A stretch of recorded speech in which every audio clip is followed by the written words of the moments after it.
ये जो वीसीआर है, वीसीआर का यूज जनरली डोमेस्टिक पर्पस के लिए होता है। डोमेस्टिक पर्पस इन द जैसे घर में आप यूज करते हैं रेफ्रिजरेटर, घरेलू भाषा में फ्रिज कह सकते हैं। तो ये फ्रिज में इसका इस्तेमाल किया जाता है, जहाँ पर हम लोग चीज़ों को ठंडा करते हैं। और उसमें डीप फ्रीजर भी लगा होता है, जहाँ पर लो आपका टेम्परेचर मेंटेन रहता है। लो टेम्परेचर मेंटेन कैसे किया जाता है, आइए देखते हैं, हम समझते हैं। तो पहला है कंप्रेसर। कंप्रेसर यहाँ देखिए, हमने यहाँ दिखाया है कंप्रेसर है, ये आपका कंप्रेसर है, ये कंडेंसर है, ये एक्सपेंशन वाल्व है और ये एवापोरेटर है। कंप्रेसर क्या करता है, एज पर नेम, नाम के हिसाब से ये क्या करता है, रेफ्रिजरेंट के टेम्परेचर और प्रेशर दोनों को इंक्रीज करता है। करता क्या है, ये टेम्परेचर और प्रेशर दोनों को बढ़ाता है। तो सबसे पहले कंप्रेसर को स्टार्ट करने के लिए कुछ इलेक्ट्रिसिटी की जरूरत पड़ेगी। इलेक्ट्रिसिटी मतलब देंगे, इसका मतलब इसमें कुछ कार्य करना पड़ेगा। इलेक्ट्रिसिटी देंगे तो आपका कंप्रेसर स्टार्ट होगा, और जो हवा को प्रेशर यानी रेफ्रिजरेंट को क्या करेगा, प्रेशराइज करेगा। प्रेशराइज करेगा तो टेम्परेचर भी इंक्रीज होगा। तो कंप्रेसर में देखिए, यहाँ पे हमने इलेक्ट्रिसिटी लिया है, इलेक्ट्रिसिटी से इसको स्टार्ट किया कंप्रेसर को, तो ये रेफ्रिजरेंट का प्रेशर हाई हो गया और टेम्परेचर भी आपका हाई हो गया। अब ये रेफ्रिजरेंट आपका वेपर स्टेज में है। अब ये देखिए, ये आएगा कहाँ पे, कंडेंसर के पास। तो इसका काम हमने देखा, कंप्रेसर नाम के हिसाब से ये आपका प्रेशर को बढ़ाएगा, और कंप्रेसर रेफ्रिजरेंट का प्रेशर बढ़ाएगा तो टेम्परेचर भी आपका बढ़ेगा। अब इसमें आगे की बात करें तो ये यही आपका आएगा कंडेंसर में। कंडेंसर क्या करता है, लेटेंट हीट को रिजेक्ट करता है। लेटेंट हीट रिजेक्ट करने का मतलब क्या है, सबसे पहले तो जान लें लेटेंट हीट। लेटेंट हीट क्या कहता है कि आपका फेज चेंज हो। फेज चेंज हो मतलब वैसा हीट, सिर्फ उसमें फेज चेंज हो, लिक्विड हो तो वेपर में कन्वर्ट हो, और वेपर मान के चलिए सॉलिड है तो लिक्विड में ये कन्वर्ट होगा। स्टेट चेंज करने के लिए जो हीट लगता है उसको लेटेंट हीट कहते हैं। अब ये देखिए, लेटेंट हीट का मतलब गुप्त ऊष्मा है, गुप्त ऊष्मा है।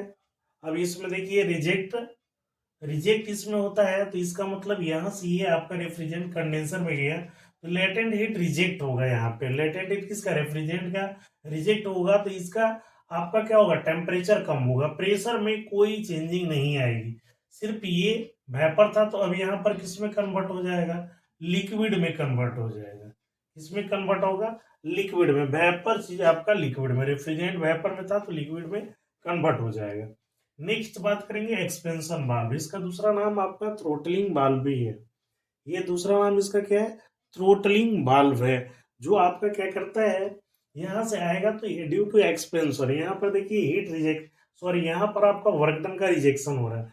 मतलब ये करेगा क्या, रेफ्रिजरेंट को एक्सपेंड करेगा। एक्सपेंड करेगा तो उसका टेम्परेचर देखिए, टेम्परेचर और प्रेशर दोनों इसका डाउन हो जाएगा, क्योंकि इसमें माइक्रो होल होता है। किसमें, आपका एक्सपेंशन वाल्व में माइक्रो होल से गुजरेगा, तो ये हाई प्रेशर पे था, तो ये आपका लो प्रेशर भी हो जाएगा। टेम्परेचर तो आपका लो ऑलरेडी था, और एक्सपेंशन होगा तो उसका प्रेशर क्या होता है, डाउन होगा। यहाँ पर प्रेशर आपका डाउन हो जाएगा। यहाँ हमने प्रेशर और टेम्परेचर दोनों क्या लिखा है, डिक्रीज करेगा। अब इसके बाद इसका क्या होगा, फेज जो था आपका, ये लिक्विड था, क्योंकि माइक्रो होल से जाएगा तो ये लिक्विड आपका कुछ पार्टिकल्स आपका गैस में भी कन्वर्ट हो जाएगा, और कुछ पार्टिकल आपका लिक्विड में भी रहेगा। फाइनली ये लो प्रेशर और लो टेम्परेचर पर किस में जाएगा, एवापोरेटर में जाएगा। जहां पर ये क्या करेगा, कंटेनर से, या मान लिया जाए जैसे डीप फ्रीजर में यही एवापोरेटर होता है, जहां पर ये क्या करेगा, हीट को ऑब्जर्व करेगा।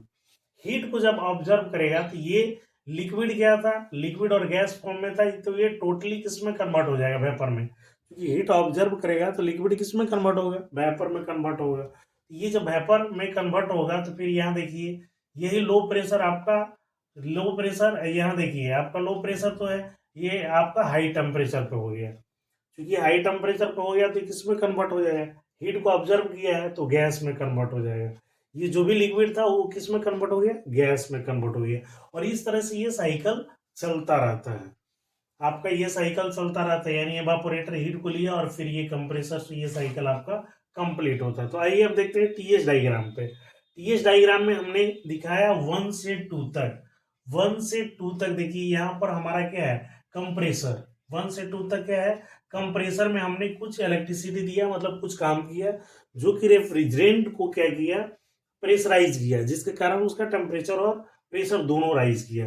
अब 2 से 3 तक बात करें, ये 2 से 3 तक इसमें है आपका कंडेंसर में जाएगा। 2 से 3 में क्या हो रहा है, लेटेंट हीट रिजेक्ट हो रहा है, तो यहाँ पर ये लेटेंट हीट को हमने रिजेक्ट कर दिया है। अब ये 3 से 4 तक इसमें गया एक्सपेंशन वाल्व में, आप एक्सपेंशन वाल्व में गया तो ये इसका देखिए हमने क्या कर दिया, इसका टेम्परेचर डाउन भी कर दिया। पहले यहाँ टेम्परेचर था, तो अब 4 नंबर पर देखिए यहाँ टेम्परेचर डाउन हुआ है। यहाँ की टेम्परेचर आपका ये देखिए एलटी दिखा रहा है, यहाँ आपका टेम्परेचर भी डाउन होगा क्योंकि एक्सपेंशन वाल्व से होकर नीचे आएगा।